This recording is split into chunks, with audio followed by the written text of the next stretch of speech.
Я родом не из детства, из войны. И потому, наверное, дороже, чем ты, ценю я радость тишины и каждый новый день, что мною прожит. Я родом не из детства, из войны. Рад, пробираясь партизанской тропкой, я поняла навек, что мы должны быть добрыми к любой травинке робкой. Я родом не из детства, из войны. И может, потому незащищенней сердца фронтовиков обожжены, а у тебя шершавые ладони. Я родом не из детства, из войны. Прости меня, в том нет моей вины.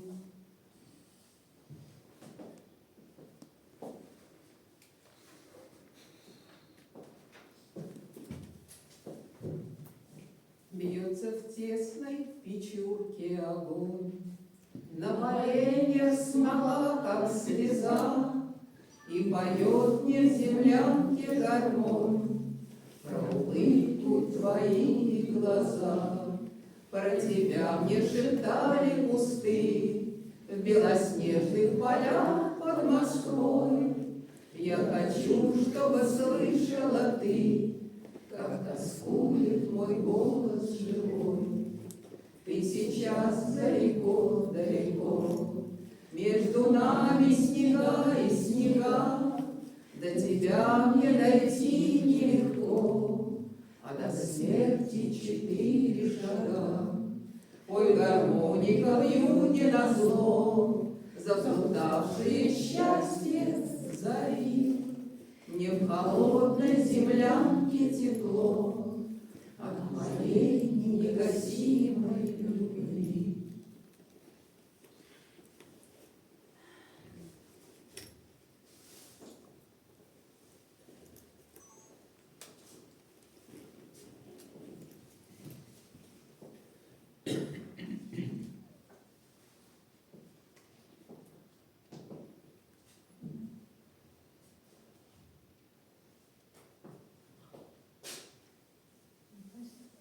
Евгений.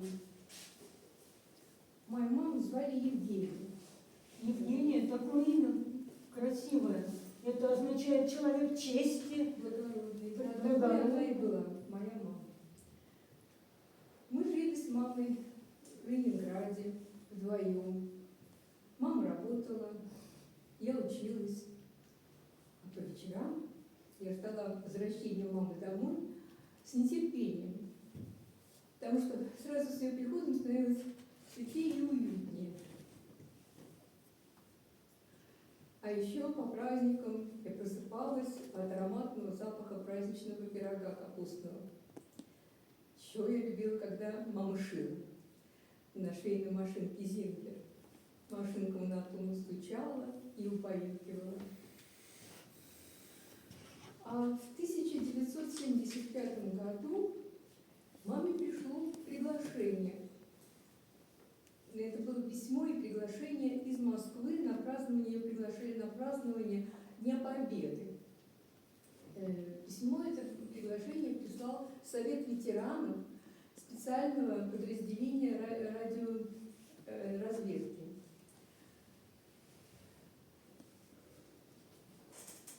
Можно посмотреть? Ой, посмотри, обязательно. Швейная машинка. Посмотри. Чудесно. Всю жизнь шью, и у меня такая же машинка была, только ножная. Обалдеть. Машинка здесь. Когда началась война, маме было 20 лет. Она жила в Ленинграде вместе со старшей сестрой и ее семьей на улице Петра Лаврова. Она училась в специальном радиоучилище, и когда началась война, началась мобилизация. И мама тоже хотела пойти на фронт. Но на семейном совете было решено, что она должна отвезти детей сестры и свою маму в деревню. В деревне она работала в колхозе, занималась бытовыми делами. Но уже в августе 1942 года они с подругой решили бежать на фронт. Запаслись сухарями, картошкой. Путь предстоял не близкий, 80 километров. Усталые, голодные, они дошли до города Тихвина, а там ее направили в Вологду, который ее направил, в свою очередь, учиться на радистку. Где-то в начале 1943 года она уже была на фронте в составе радиодивизиона спецназначения. И этот дивизион при Первом Белорусском фронте они дошли до Берлина с этим дивизионом. Когда наступил 1945 год, в ноябре маму мобилизовали. И она вернулась в Ленинград, работала, училась, преподавала. Но я помню маму красивую, нарядную, и от нее пахло удивительно духами, тогда очень распространенными. Красная Москва.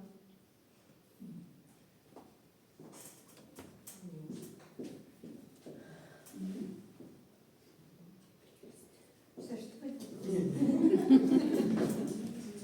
Можно я? Ой, обязательно. Смотри, какой дивный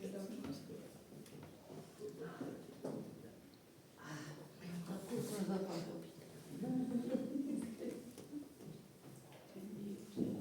Глаза девчонки семилетней, как два потухших огонька. На детском личике заметней большая, тяжкая тоска. Она молчит, о чем не спросишь. Пошутишь с ней, молчит в ответ, как будто ей не 7, не 8, а много, много горьких лет. Вдруг сразу, словно ветер свежий, промчит по детскому лицу, и, окрыленная надеждой, она бросается к бойцу, защиты просит у него. Убей их всех до одного. Дети войны. В детстве я много раз видела памятник Юрию Долгорукову. Я иногда и даже считала, что это памятник моему папе. Потому что, во-первых, его звали Юрий, а во-вторых, ну кто же, как не он, мог на коне быть красивый, смелый, ну, прекрасный. Вообще все детские, самые светлые воспоминания у нас связаны с моим отцом. Ну, во-первых, это встреча Гагарина 14 апреля, когда его машина проезжала по Тверску. Во-вторых, это, конечно, демонстрация 1 мая и 7 ноября, когда я шла гордо с колонной чугунолитейного завода от Белорусского вокзала до самой Красной площади. Ну и просто поход на рыбалку или в лес с папой всегда был праздник. А летом 1941 года моему папе всего 9 лет. И он живет в центре Москвы, рядом с метро Маяковская, с мамой и с младшим братом. Когда брат подошел близко к городу, семья решила уехать в деревню в Рязанскую область своим дальникам, родственникам. В деревне к этому времени уже совсем не осталось мужчин. Остались только женщины, дети и старики. Вот эти самые старички и приметили такого смышленого, трудолюбивого мальчугана и дали ему лошадь, научили его, как с ней управляться, как за ней ухаживать, как грузить и разгружать картошку, дрова, сено. Так и стал мой папа колхозником в 9 лет. водителем кобылы.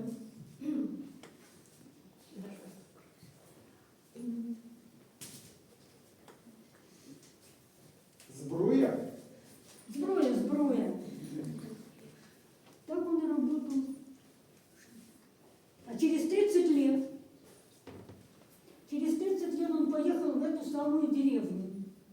Оказались там живы женщины, которые его узнали, вспомнили и отвели в сельсовет. А в сельсовете подняли архивные книги. И там в записях нашли, что в 41 и 42 году в колхозе конюхом работал Сошников Юрий Евгеньевич, 9 лет от роду.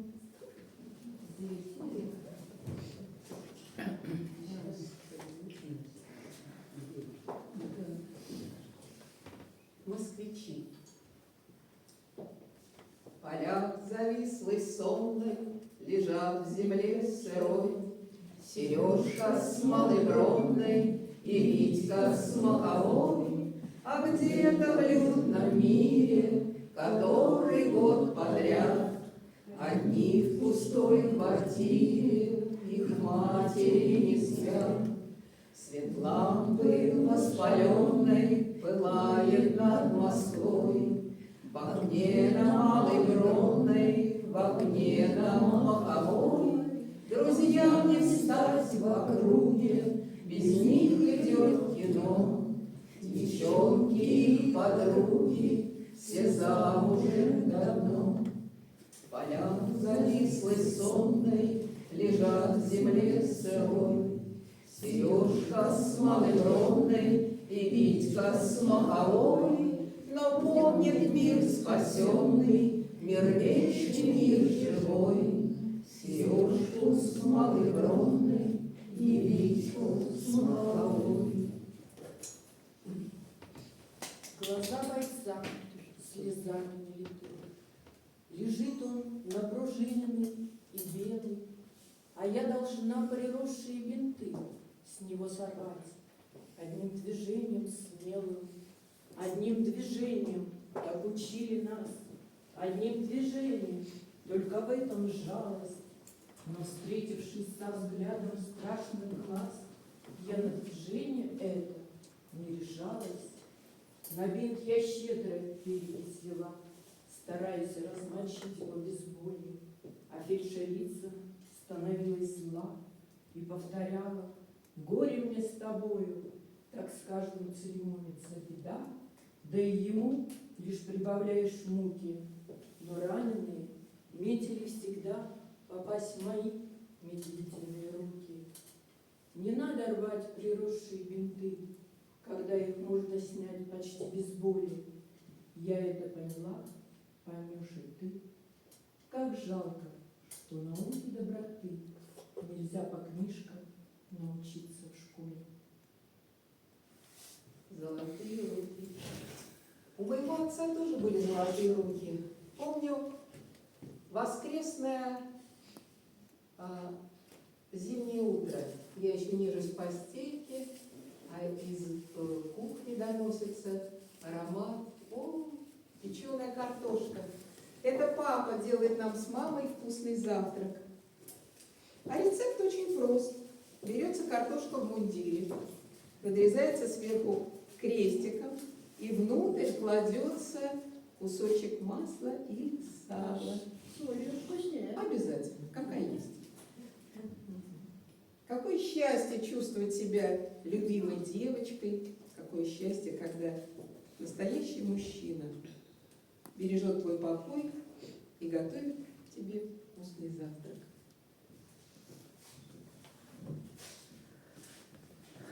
Мой папа.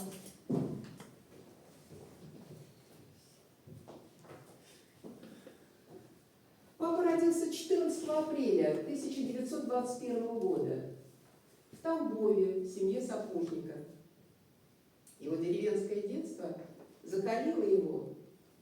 Он гонял гусей, помогал отцу в портняжном деле, чинил обувь, ремонтировал что-то по хозяйству, строил, столярничал. В общем, он делал все.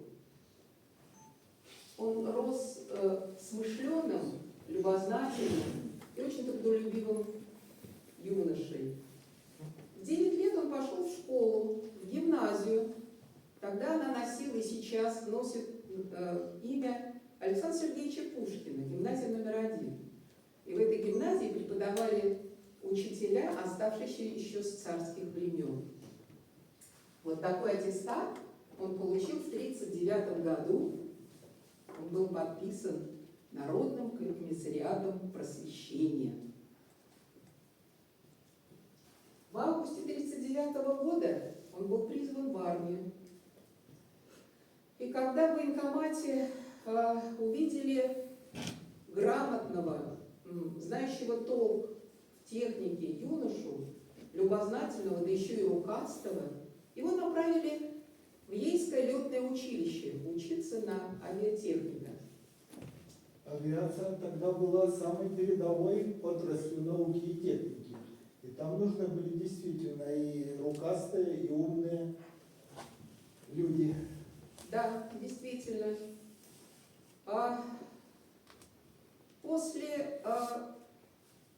После окончания этого училища он служил и воевал на Белорусском и Ленинградских фронтах. И приводил в порядок, ремонтировал самолеты боевым вылетом.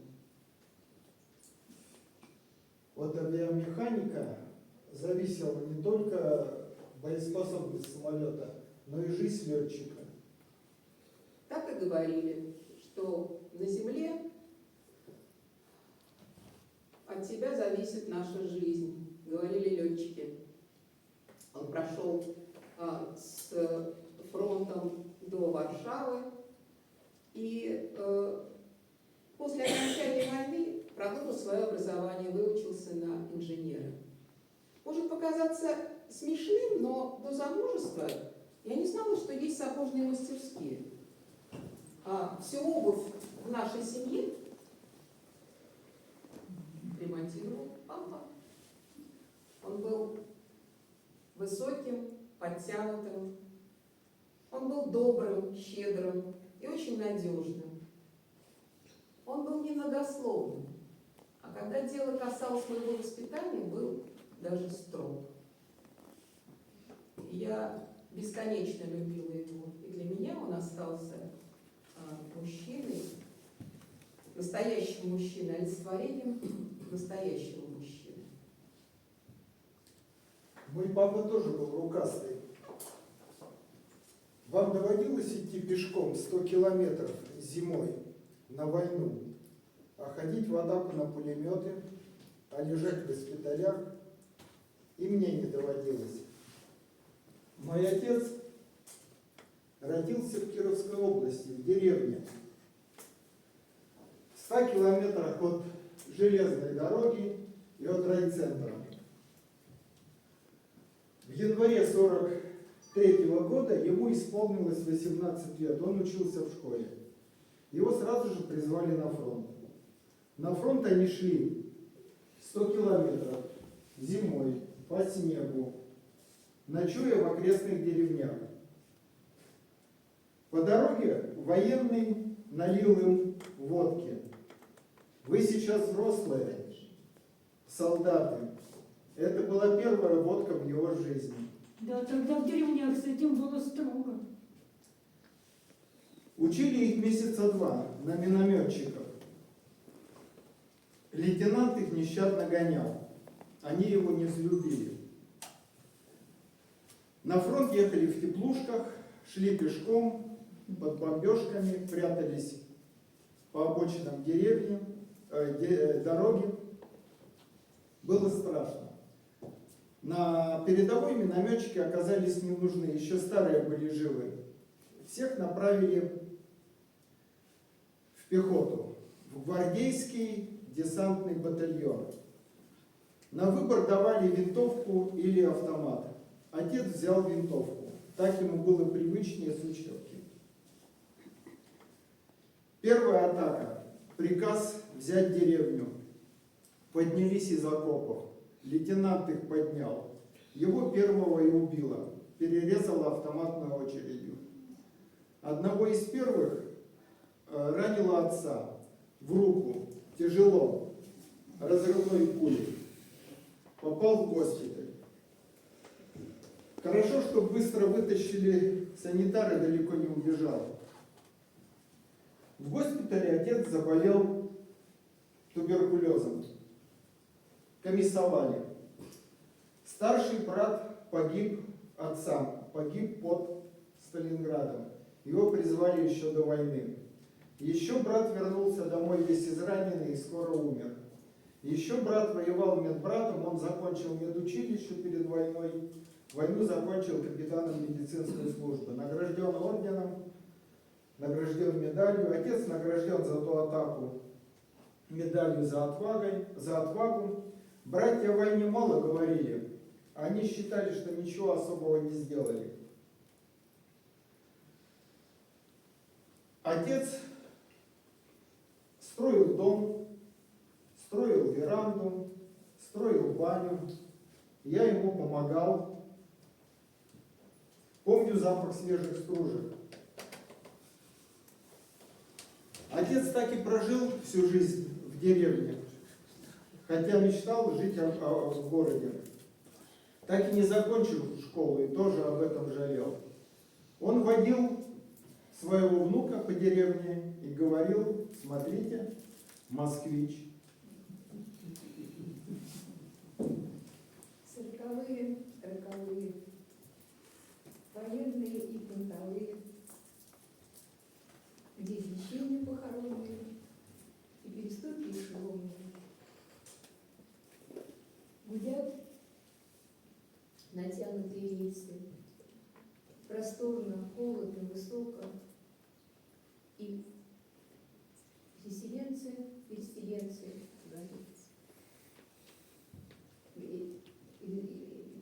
едут с запада к востоку. А я стою на полустанке в своей замурзанной ушанке, и звездочка неуставная, а вырезанная из банки.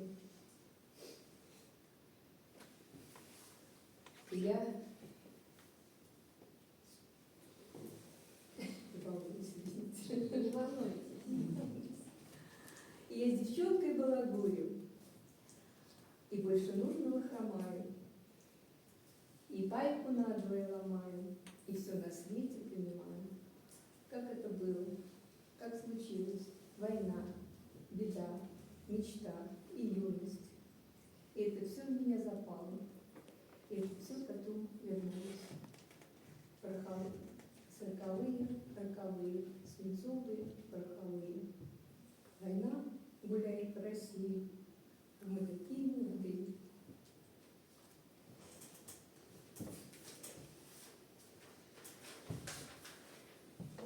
Катюша, Какая легендарная песня. Бывает все на свете хорошо. Бывает. Иногда. Боже мой, когда это, как давно это было. В 60-е годы прошлого столетия в институте мне вручили поощрительную путевку в международный спортивный лагерь «Спутник». Фантастика! Сегодня я в Москве, а на завтра на Лазурном берегу в Сочи.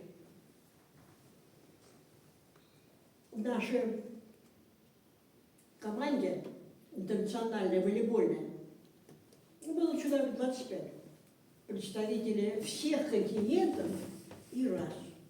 Омега, то есть мы, как-то очень легко понимали друг друга. Жестами, мимикой, улыбками. Время пролетело мгновенно. Море, спорт, прогулки по окрестным горам, восхитительный бразильский карнавал, незабываемый праздник Нептуна, фольклор народов мира. Всего некое 6. Мы говорили о себе, о своих странах, смеялись, ссорились, танцевали, влюблялись, пели песни, пили пиво, угощались хачапури и были очень счастливы. Но время неумолимо, как белое облачко, растаяло и исчезло. Наступил неизбежный час расставания в разные уголки земного шара. Весь лагерь, как горох, рассыпался по площади. Обменивались адресами, сувенирами, плакали, обнимались, прощались навсегда. Прозвучала команда по местам. Все застыли, наступила мертвая тишина. И вдруг, не слыша, послышалось робкое, расцветали яблони и груши. И в ответ громким эхом в унисон 300 голосов глянул на национальный хор. Выходила на берег Катюша, песню звали. на высокий, на берег крутой. Выходила, песню заводила, про степного сизого орла, про того, которого любила, про того, чьи письма берегла. Ой, ты песня, песенка девичья, ты лети за ясным солнцем вслед, и бойцу на дальнем пограничье от Катюши передай привет. Пусть он вспомнит девушку простую, пусть услышит, как она поет, пусть он землю бережет родную, а любовь Катюша сбережет. Браво. Не могли бы вы, сестрица, командиру служить? Не могли бы вы петлицы на шинель мою нашить? Может быть, вдали, в разлуке, невзначай взглянув на них, я с волнением вспомню руки, нашивавшие мне их. Сердцу станет так приятно, а когда война пройдет, а когда меня обратно к вам победа приведет, может быть, тогда, сестрица, нашумевшая в огне,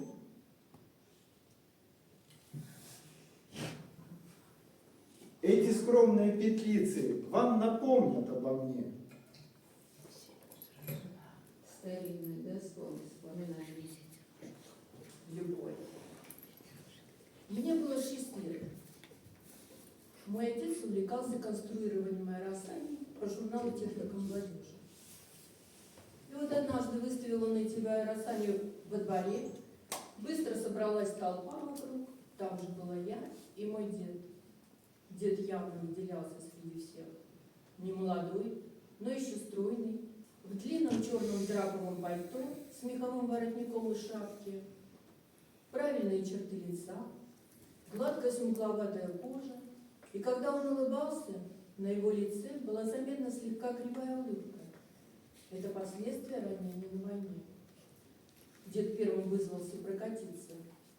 Он сел, и они помчались.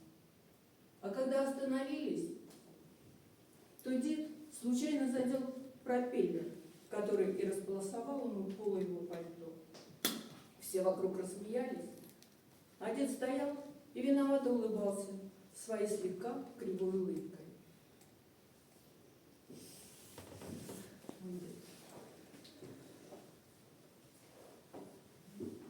Попадет же ему дома от жены, слышалось в толпе. Мой дед Михаил Иванович родился в 1902 году в деревне Андреевская Ярославской губернии в зажиточной семье. Закончил курсы бухгалтеров при Ярославском леспромхозе и женился на дочери сельского староста, благодаря чему ему удалось избежать репрессий, в отличие от его младшей сестры, которая была выслана вместе с мужем и ребенком в отдаленные районы страны. Его жена, моя бабушка Клавдия Григорьевна, на 2 года моложе, была грамотной и толковой.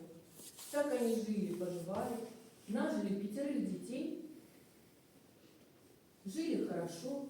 Михаил Иванович за это время вступил в ряды коммунистической партии, был активным коммунистом.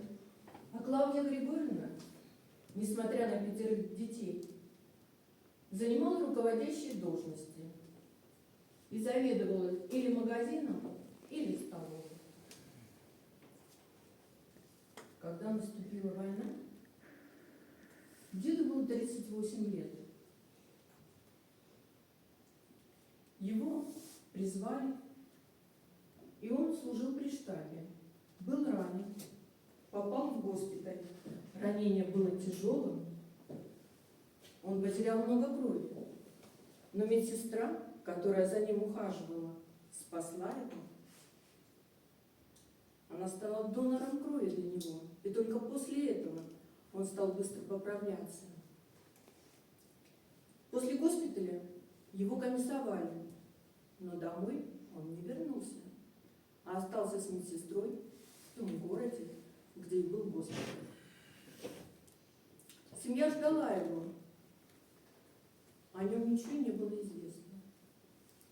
Но вот однажды по деревне прошел слух, что он жив и живет сравнительно недалеко, в соседней области, и что у него новая семья. Тогда моя бабушка обратилась в местный партком и написала заявление, чтобы ее мужа привлекли к ответственности и вернули в семью. И он вернулся. Руководящая роль партии. После этого они прожили еще 32 года вместе, подняли 5 детей, ну а дети подарили им 10 внуков.